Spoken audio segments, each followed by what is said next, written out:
Bapak, Mama, serta saudara-saudara dan adik-adik sekalian, Shalom. Baik, sekedar mengingatkan akan pembacaan minggu pertama, itu terkait dengan perbandingan 3 firman Tuhan antara Ibrani 11 ayat 1 yang berbicara tentang iman, Yakobus 2 ayat 26 yang bicara tentang perbuatan, juga 1 Raja-Raja 3 ayat 1 hingga ayatnya yang ke-15. Bicara juga tentang Salomo, hikmat Salomo itu. Jadi Bapak, Mama, serta saudara-saudara dan adik-adik sekalian yang diberkati, kita beriman itu boleh, kemudian percaya, berbuat juga boleh. Tapi yang lebih penting dari iman dan berbuat itu adalah berhikmat. Karena begini, ada banyak orang yang beriman, ada banyak orang beriman yang tidak berhikmat. Akhirnya perbuatan mereka justru mendatangkan kematian. Jadi bahasanya sederhana macam gini. Iman tanpa perbuatan itu adalah mati. Itu benar. Tapi justru ketika beriman tanpa berhikmat itu, justru perbuatan kita mendatangkan kematian. Itu firman minggu pertama di bulan September. Sekali lagi saya ulang, ketika kita orang beriman tanpa berhikmat, maka perbuatan kita justru mendatangkan kematian. Mau bukti? Pencuri dong tidak punya iman, dong punya. Pembunuh dong tidak punya iman, punya. Pemerkosa dong tidak punya iman, punya. Korupsi orang tidak punya iman, punya. Tapi perbuatan mereka bisa macam begitu, bagaimana? Ya karena dong tidak punya hikmat. Begitu. Itu yang dikatakan di bulan. Dong tidak berhikmat karena apa? Salomo bilang minta hikmat. Minta hikmat. Orang jahat tidak punya iman, pemabuk tidak punya iman, punya. Tapi tidak berhikmat. Oleh sebab itu, berhikmatlah dalam beriman. Karena ketika kita tidak berhikmat, iman kita itu sia-sia. Perbuatan kita justru nanti mendatangkan kematian. Ini yang kalau di teman-teman di Katolik bilang Santo Petrus punya bahasa terkait dengan kesabaran itu. Karena ini ayat 14 yang tadi kita baca itu, tetapi sekalipun kamu harus menderita juga karena kesabaran, kamu akan berbahagia. Sebab itu janganlah kamu takuti apa yang mereka takuti, dan janganlah kamu gentar. Karena Petrus bilang begini, sabar itu bukan soal tunggu. Sabar itu bukan soal tunggu. Tapi sabar bicara tentang janji Tuhan yang dipenuhi dalam kehidupan kita. Kepastian yang Tuhan berikan setiap saat untuk kita. Itu sabar. Sabar bukan ada usaha tunggu terlalu sabar ini. Tidak, bukan itu. Karena sabar itu bicara soal Tuhan kasih tebus dia punya janji dalam kehidupan kita. Tuhan jawab dia punya janji dalam kehidupan kita. Itu bicara tentang sabar. Jadi kalau orang bilang sabar itu tunggu, sabar, itu bukan itu. Tapi sabar tentang bagaimana kita orang memberikan kepastian jawaban kepada orang itu. Kepastian jawaban terhadap keluarga, kepastian jawaban berkat. Karena Tuhan tidak pernah tunda dia punya berkat untuk kita. Setiap saat ada napas, setiap saat ada kehidupan. Itu yang Tuhan lakukan.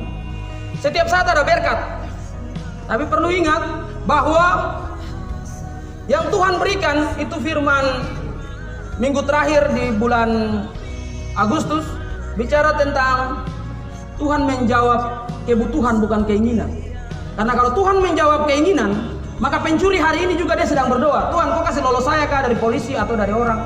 Itu keinginan pencuri. Pembunuh Tuhan kau kasih tolong saya untuk bunuh orang ini kah. Itu keinginan. Tapi kebutuhan itu menyangkut orang banyak. Kebutuhan saya adalah Tuhan tolong berikan jemaat Tuhan ini tahu baca semua kah. Itu kebutuhan gereja saat ini. Supaya dia mengerti firman. Tuhan tolong berikan dong hikmat supaya dia mengerti firman. Begitu. Tuhan tolong berikan mereka pengertian agar mereka mengerti firman. Kalau terhadap percuma, pendeta bateria sampai mata menyala di atas sini juga percuma. Begitu. Orang justru nanti marah-marah Tuhan. Ada yang melayani Tuhan, anak meninggal, terus mau datang sembahyang lagi. Ada yang kemudian melayani Tuhan dulunya, tapi kemudian sudah tidak tahu datang sembahyang lagi. Ada yang bicara Tuhan, segala aktivitas dalam kehidupan itu Tuhan saja. Paling banyak di kampung ini. Kampung sebelah juga. Bicara Tuhan saya, tapi tidak pernah datang sembahyang. Sebenarnya bagian-bagian ini hanya refleksi terhadap firman-firman yang saya telah sampaikan terus-terus kepada Bapak dorang, bahwa bukan yang bataria Tuhan itu saja yang nanti diterima oleh Tuhan, tapi kemudian yang melakukan firman, yang berhikmat dan melakukan firman. Oke, kalau Rasul Paulus bilang beriman, terus kemudian Yakobus bilang harus berbuat, maka Salomo bilang untuk lakukan dua-dua itu kau harus berhikmat, baru bisa melakukan kedua-dua itu. Maka Petrus bilang begini, hikmat itu butuh kesabaran. Bapak mama serta saudara-saudara yang diberkati Allah, bicara soal bagian firman Tuhan, kita masuk ke bagian firman Tuhan ini. 12 rasul mulai dari Simon Petrus sampai dengan Yudas Iskariot, 12 rasul itu dompu mati itu tidak ada yang baik-baik. Dompu mati, dom memberitakan firman Tuhan, tapi dompu kematian itu tidak ada yang bagus-bagus. Thomas misalnya, yang minta sampai itu sudah pujari di Tuhan Yesus tangan, itu mati di India. Dom bakar dia, tidak mati, lempar dengan batu kasih mati. Hanya karena bicara tentang firman Tuhan, hanya karena bicara tentang Yesus Kristus. Rasul Petrus sebagai paus yang pertama untuk umat Katolik, itu dia mati, itu dong salib dia terbalik. Dia bilang jangan salib saya sama dengan Yesus. Dia salib saya sama dengan Yesus. Kalau kamu mau bunuh saya terus salib saya terbalik. Sebab kepala di bawah, kaki di atas. Karena sekalipun saya disalib pun saya tidak akan pernah sama dengan Kristus. Rasul Petrus. Murid-murid yang lain itu dilempar, dikejar, dipotong, dan semuanya. Maksudnya adalah begini, Bapak, Mama, serta saudara-saudara yang diberkati, 12 murid itu saja, yang hidup sama-sama dengan Yesus saja, itu mati, itu tidak diakui. Tapi Rasul Petrus dia tahu bahwa Tuhan telah menyediakan yang terbaik untuk kehidupan mereka. Karena itu pasti. Karena itu kepastian. Jadi kalau banyak orang yang kemudian salah mengartikan kesabaran, banyak orang yang salah mengartikan akan kehidupan bersama-sama dengan Kristus, karena Yesus Kristus itu menjanjikan sesuatu yang pasti. Oleh sebab itu murid-murid semua boleh menderita, boleh dibunuh, boleh disiksa, tapi mereka tahu bahwa mereka dapat kepastian itu, hidup yang kekal.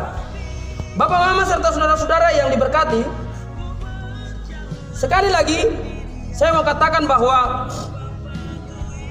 hari ini sekalipun kita orang menderita, ayat 14 tadi itu, kita menderita mau setengah mati corona kah, mau kemudian desas-desus atau isu-isu berita-berita terkait dengan dihapusnya otsus kah, atau kemudian kita mau berpikir yang tentang nasional ini, masalah nasional ini kan mau berpikir tentang kita makan kah, kita kebun yang babi masuk kah, kita orang punya setengah mati dan keluarga, anak sekolah kah, anak yang kaki patah kah, anak yang sakit kah, anak yang semua itu setengah mati sekali.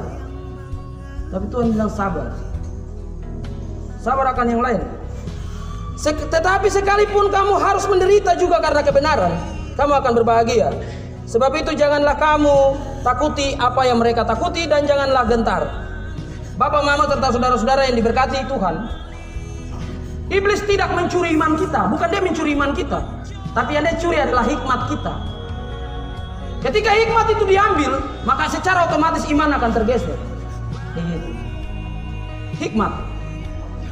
Salomo mengartikan hikmat dalam 1 Raja-Raja 3 ayat 7 sampai 15 itu dengan tahu membedakan mana yang baik dan mana yang tidak baik. Ketika kita orang punya hikmat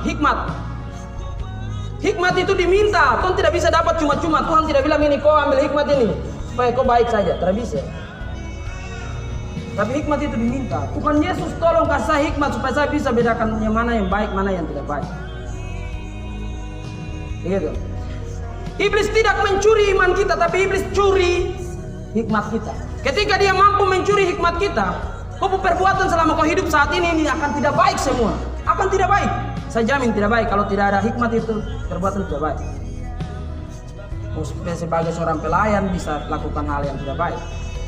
Iblis berhasil ambil hikmat. Sebagai seorang istri bisa lakukan hal yang tidak baik. Sebagai seorang suami bisa lakukan hal yang tidak baik. Karena iblis berhasil ambil hikmat itu. Yang iblis ingin curi dari kita adalah hikmat kita. Ketika kita orang tidak punya hikmat, maka selesai sudah. Oleh sebab itu, Petrus ditekankan bahwa sabar. Dalam dia punya aktivitas itu, dia mau bicara tentang kasih dan damai kah, mau bicara tentang hidup orang Kristen kah, mau bicara tentang kehidupan suami istri kah, yang ada di dalam surat Petrus ini, itu bicara tentang kesabaran. Karena dasar daripada hikmat adalah sabar. Ketika kita sudah tidak sabar, iblis berhasil ambil kita orang punya hikmat. Ketika dia berhasil ambil hikmat, maka iman dan perbuatan kita pasti akan hancur. Kita orang akan lebih banyak melakukan kejahatan. Begitu.